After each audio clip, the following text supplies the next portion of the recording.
एक चीज है जो तुम नहीं जानते और ये नहीं जानना ये ऑलरेडी तुम्हारी जिंदगी को अफेक्ट कर रहा है।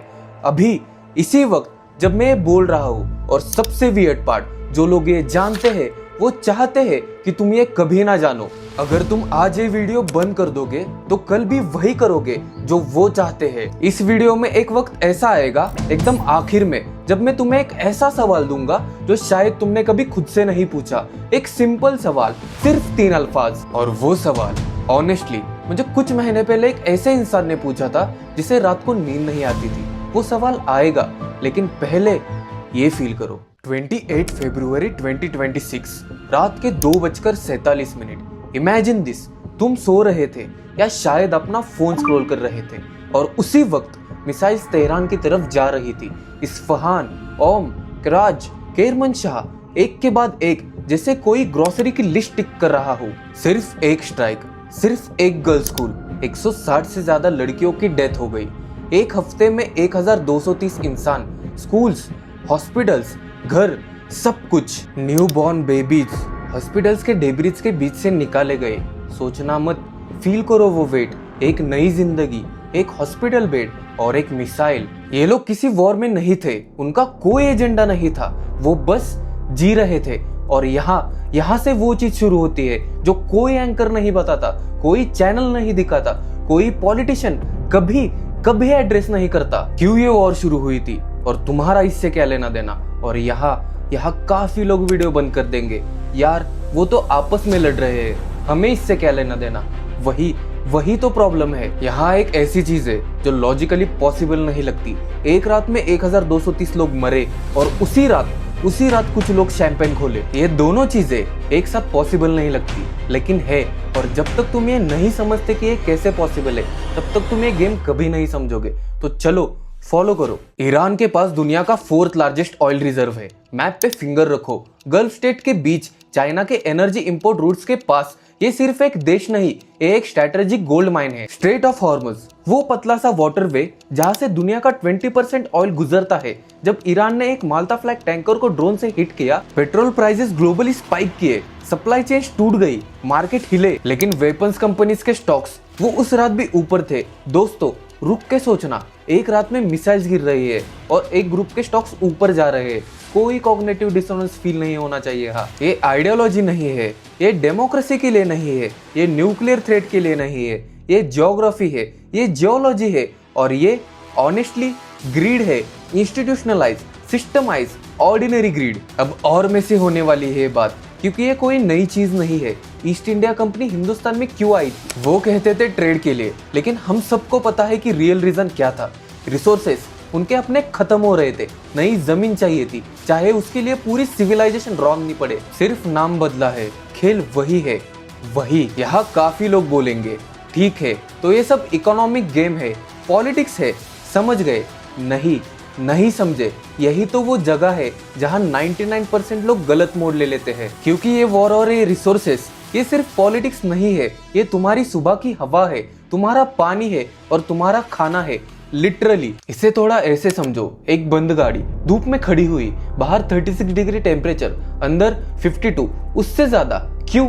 क्योंकि हीट अंदर आती है और बाहर निकलने का कोई रास्ता नहीं। वही हो रहा है हमारे पूरी धरती के साथ। CO2 हजारों सालों से 250 ppm के नेचुरल बैलेंस में था, आज 440, ऑलमोस्ट डबल और बढ़ रही है, रुक नहीं रही। इसीलिए हम एक्सट्रीम वेदर इवेंट्स देखते हैं, साइक्लोन्स, फ्लड्स, फसलें खत्म, मिलियंस के घर बर्बाद। अब लिसन केयरफुली, ये कनेक्शन है जो कोई नहीं सुनाता। मिलिट्री ऑपरेशंस जो तुम एक अलग टॉपिक की तरह स्क्रॉल करते हो, वो दुनिया के सबसे बड़े पोल्यूटर्स में से है। सिर्फ एक हफ्ते की ईरान वॉर में 2000 से ज्यादा एयर स्ट्राइक्स, हर मिसाइल, हर B-52, हर एयरक्राफ्ट कैरियर फॉसिल फ्यूल जलाता है एक ऐसे स्केल पे जो कोई COP समिट अपने एजेंडा में रखने की हिम्मत नहीं रखता। एक बॉम्ब से सिर्फ कुछ इंसान नहीं मरते, वो डेकेड्स तक सॉइल कंटेमिनेट करता है, वाटर टेबल जहरीला करता है, पूरा इकोसिस्टम तबाह करता है, जिसे बनने में हजारों साल लगे थे। और हम पेरिस एग्रीमेंट साइन करते हैं, नेट जीरो की बातें करते हैं, रिन्यूएबल एनर्जी के एड्स देखते हैं। 1.5 डिग्री का लिमिट,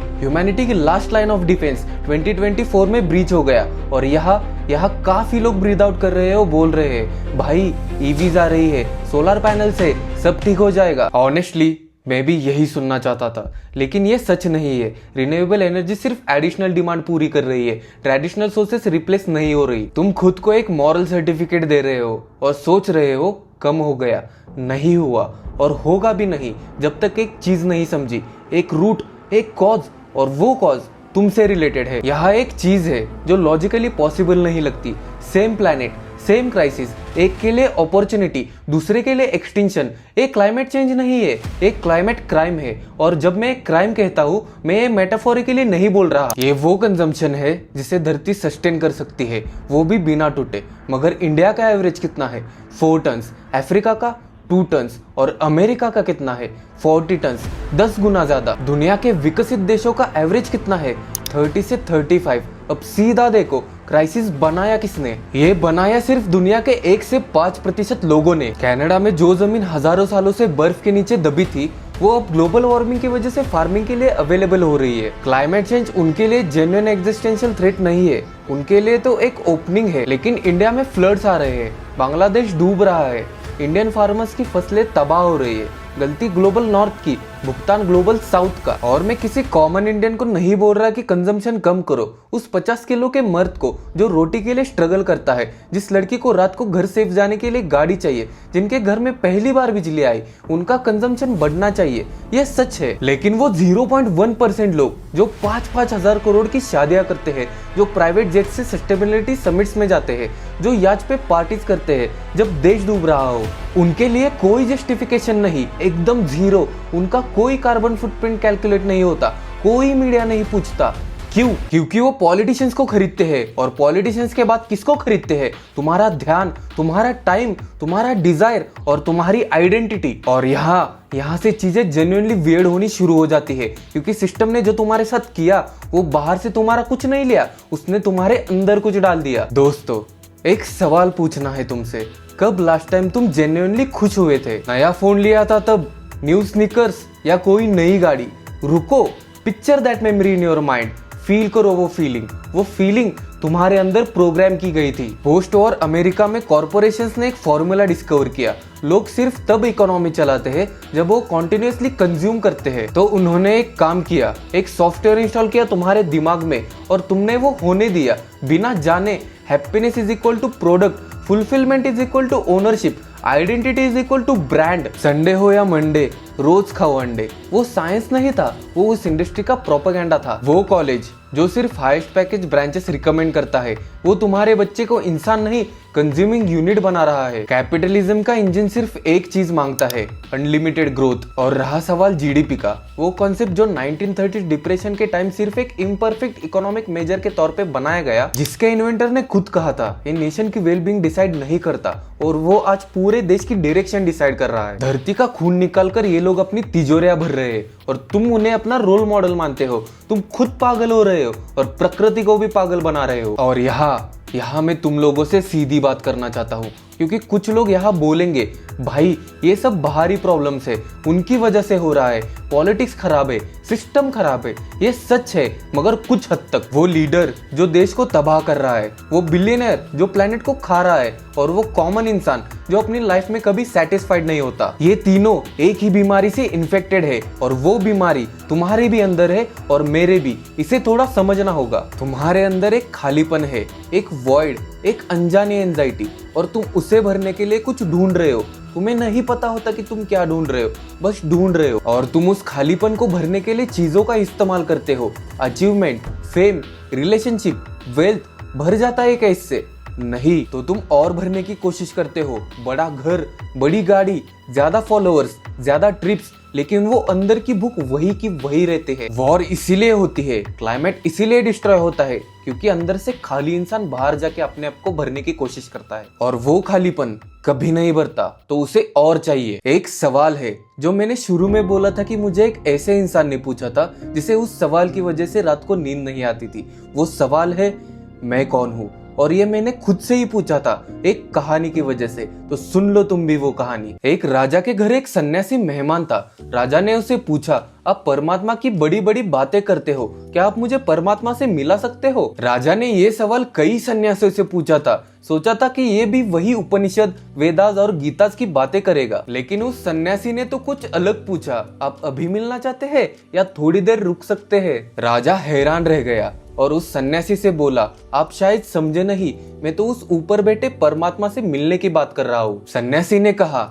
हाँ मैं भी उसी की बात कर रहा हूँ, तो अभी मिलना है या बाद में? राजा ने सोचा और कहा, ठीक है अभी ही मिला दो। सन्यासी ने कहा, पहले छोटा सा कागज लो और इसमें अपना परिचय लिखो। राजा ने लिखा, बड़े राज्य का राजा हूँ, उसका नाम और उसके महल का पता वगैरह वगैरह। सन्यासी ने पूछा, यही आपका परिचय है? तो कल अगर राजा ना रहे, भिखारी हो गए, तो आपका परिचय बदल जाएगा? राजा बोला, नहीं मैं ही रहूंगा। सन्यासी बोला, तो फिर राजा होना तुम्हारा परिचय कैसे हुआ? वो तो छीना भी जा सकता है, और ये नाम भी माँ बाप दूसरा भी नाम दे सकते थे, या फिर तुम खुद बदल सकते हो, तो ये नाम भी तुम्हारा परिचय कैसे हुआ? राजा चुप हो गया और कागज वापस ले लिया और बोला, माफ कीजिए, अगर ये नाम, ये पहचान, ये पद, ये सब मेरा परिचय नहीं है, तो मुझे नहीं पता कि मैं कौन हूँ। सन्यासी बोला, तो फिर परमात्मा से मिलना मुश्किल है, मैं किसकी खबर भेजूं, किसे मिलाऊं? अगर तुम्हें ही पता नहीं है कि तुम कौन हो,